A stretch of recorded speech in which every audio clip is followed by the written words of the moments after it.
Morning, good afternoon, good evening, wherever you are at the moment.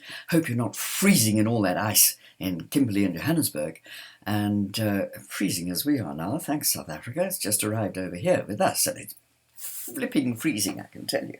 And the north looks blissful, so we might just abscond north. Wish we could. Anyway, hopefully the first of these podcasts and video logs have really kept you entertained, interested, and perhaps more fascinated by the history of our wonderful country.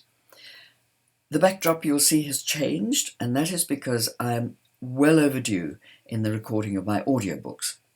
I want to try and do both Beloved African and The Horns, and there's a lot of work to be done in those. So I'm going to be giving the podcasts a break until the end of September, when I'll start them all up again, and I hope you will join me then.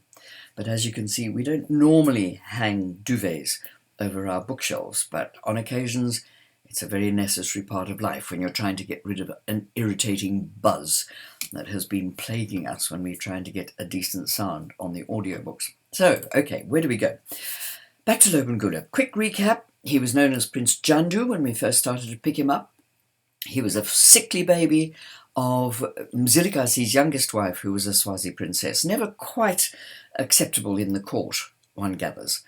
But he was given what looks like the daughter of one of the Liebenberg Trek, who were attacked by the Matabeleland, and two girls and a boy from the same family were given to Mzilikazi as a present.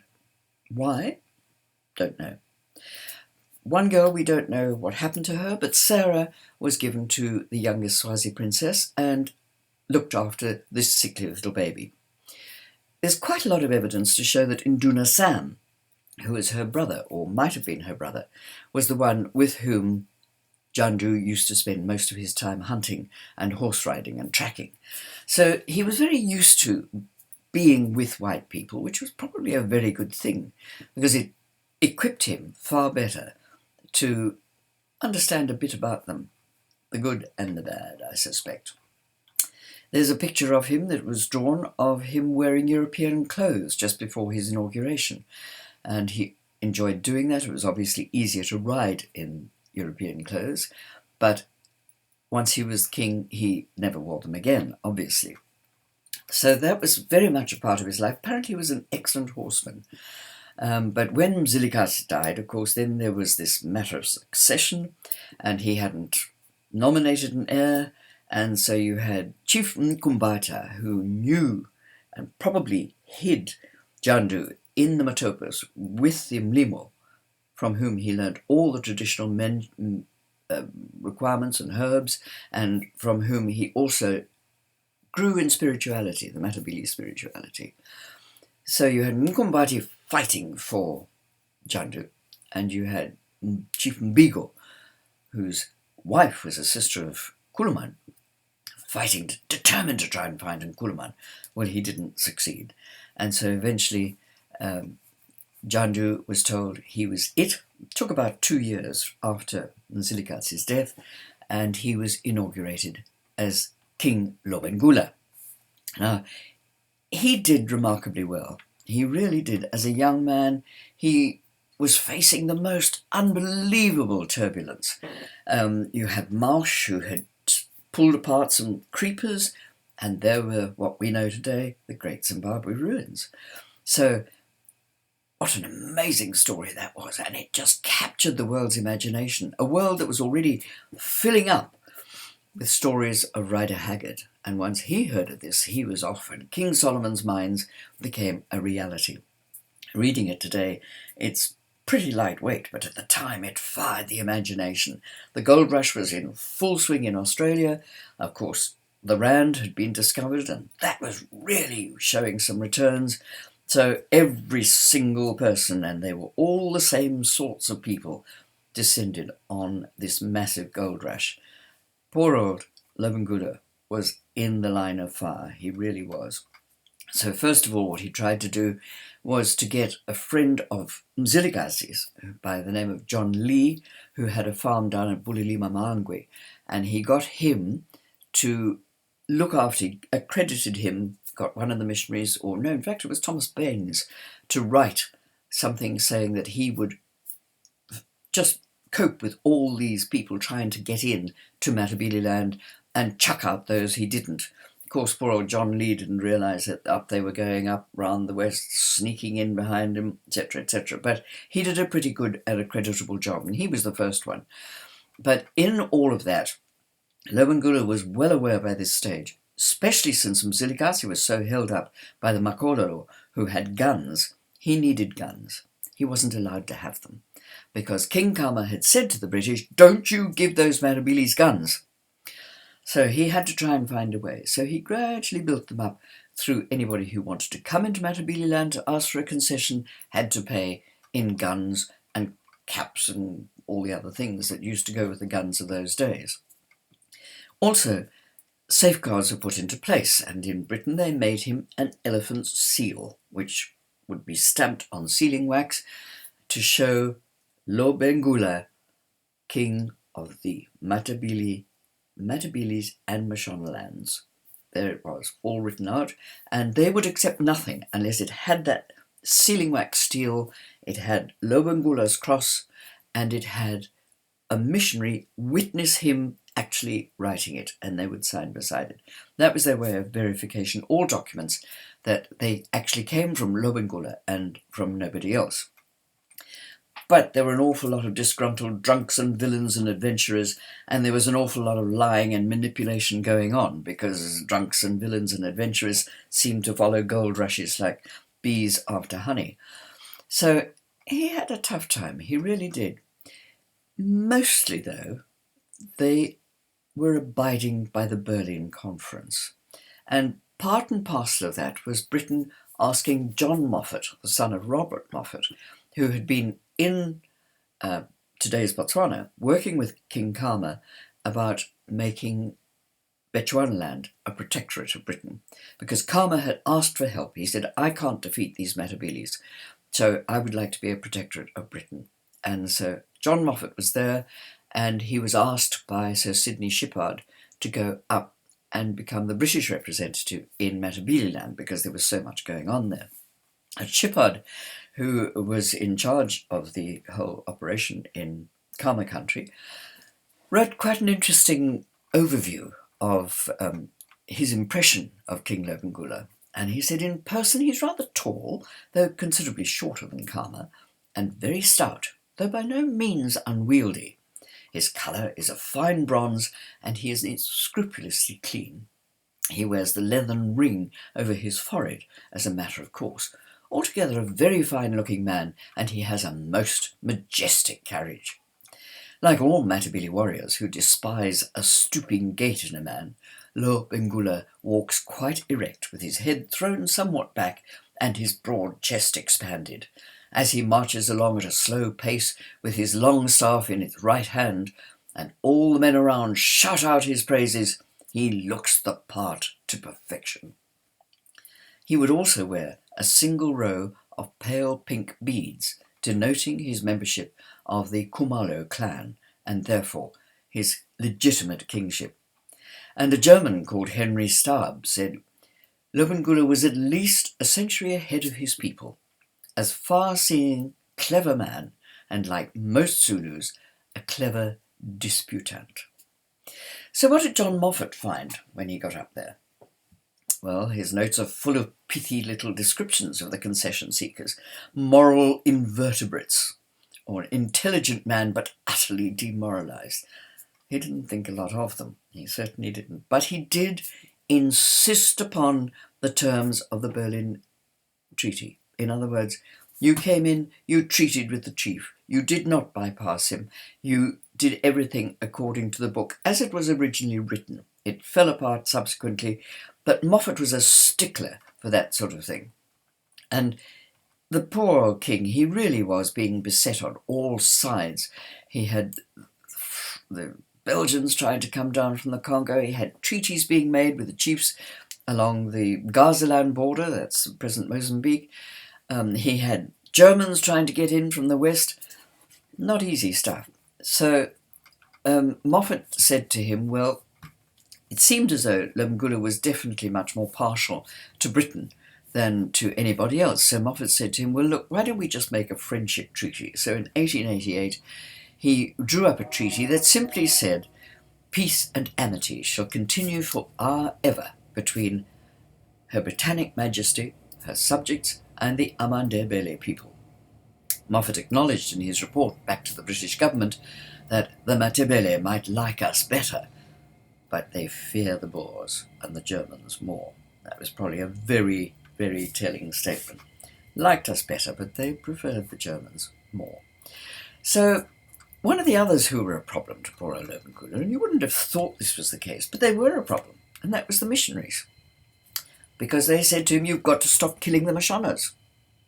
You've got to stop being horrible to your people.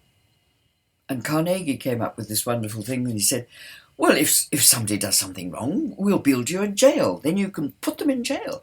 And he said, Lobengula said, put them in jail, he says.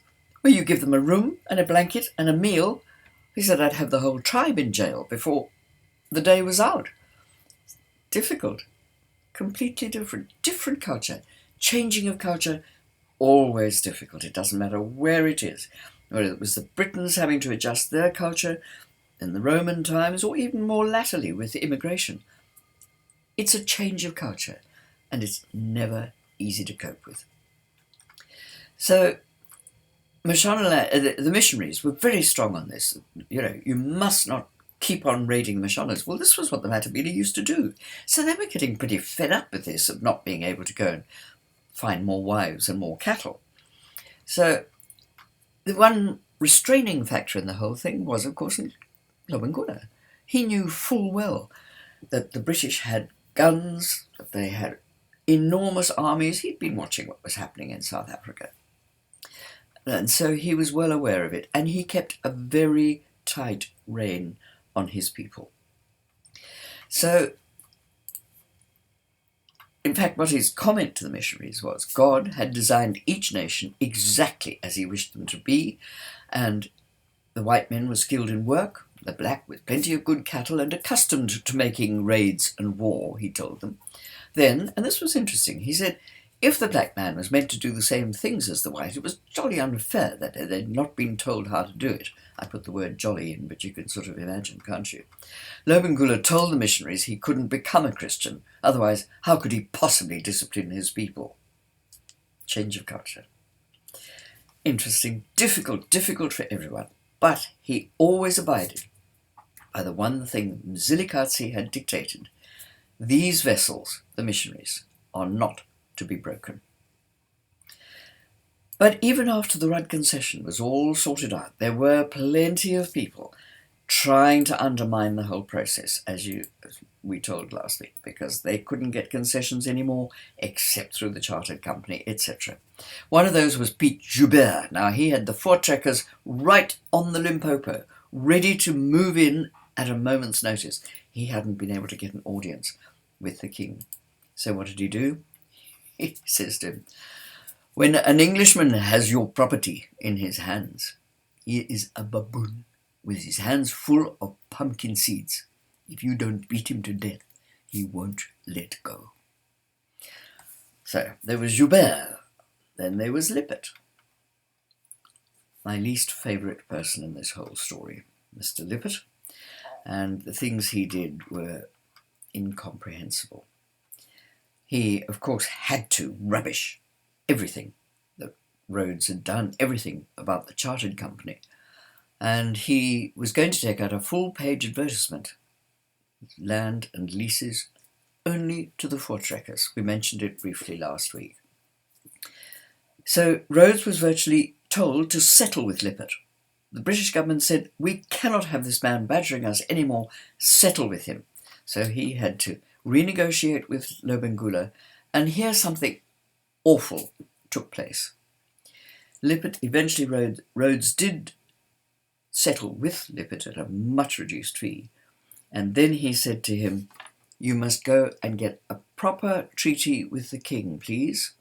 This blank paper, absolutely wrong, and they had a much reduced demand from the king, and he said, you've got to go back and get this signed. The king still thought he was dealing with Lippert, who was a German. He had appealed to the Kaiser for some help in this regard, Nobody told him that the British South Africa Company had already had to buy Lippert out. John Moffatt knew. He was furious. He wrote furious letters to England, to London, to everybody he could, with no result, because he had no responsibility as a British representative over the charter company, and he lost his job as a result. So there it was. The pioneer column started moving up into Mashonaland, very careful to make sure they did not go anywhere in the Matabele, up round that route into today's Harare. After that, there were 3 years of really pretty good and comparative peace.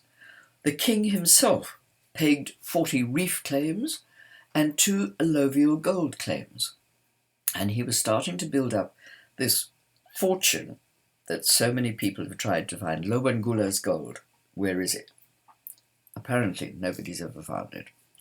But his impi were growing increasingly angry. And you can imagine, as I described last week, how they were literally formed a line over what they knew to be Matabeleland that had been occupied, but they could see these Shoners being looked after by the white people. The Shoners sticking their tongues out at the Matabeles, effectively. And then one day, a whole different thing happened. This had been going on for 3 years, so the Matabele were a constant presence. And you can imagine that people got a bit skitsy on both sides. And one of the priorities for the pioneers in Fort Victoria at this time, today's Masvingo, was to establish communications with the Cape. And to do this, they had brought up lots and lots of fine copper wire. Well, that was an absolutely important thing for them to restore communications, but the Mashona people liked this copper wire. It made beautiful, beautiful snares and, 100 other useful daily needs, so they would pinch it. As soon as it was connected, it would be taken. Well, the pioneers couldn't allow that because they had to establish communications. The only punishment they had was to fine them, but they didn't have any money, so they fined them in cattle. Now we're looking at the implications. The Matabele looking over? Those Shoners belong to us, not to you. Their cattle are the king's cattle, not yours. So down they came, and it was a spark that lit a bushfire.